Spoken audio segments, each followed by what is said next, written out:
And look, now back to Victoria, where for once it's the opposition that's in trouble over integrity. On Monday, the Chief of Staff to Opposition Leader Matthew Guy resigned after news leaked out that he, the Chief of Staff, had asked a donor to top up his salary. And what an idiot.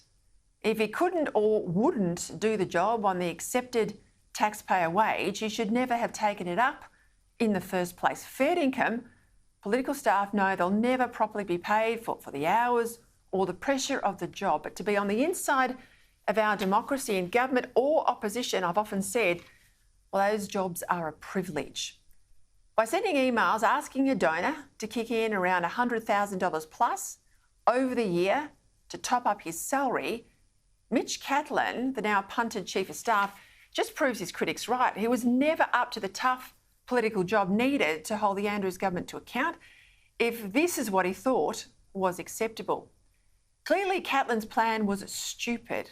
And worse than that, it was wrong and would likely have breached donation disclosure rules and perhaps tax rules as well. It's also put at risk the Liberal Party's campaign to throw out Daniel Andrews. But here's the thing. As dumb as Credlin's plan was, it never actually happened. Quick as a flash, though, Labor has referred this issue to the Victoria Police, the Electoral Commission, the Ombudsman, and of course to the corruption watchdog IBAC.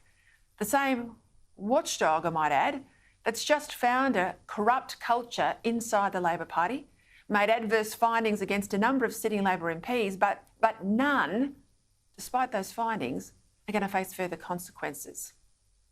Now, how this will play out in a state election due in November, hard to tell. It'll depend if Credlin acted alone or if anyone else was involved.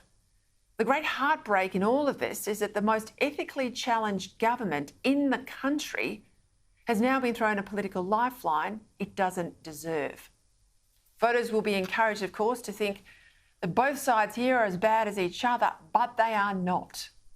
When there's a world of difference between an opposition staffer's salary ambition, dumb as it was, that didn't come off, and the sustained moral culpability of the worst state government in Australian history.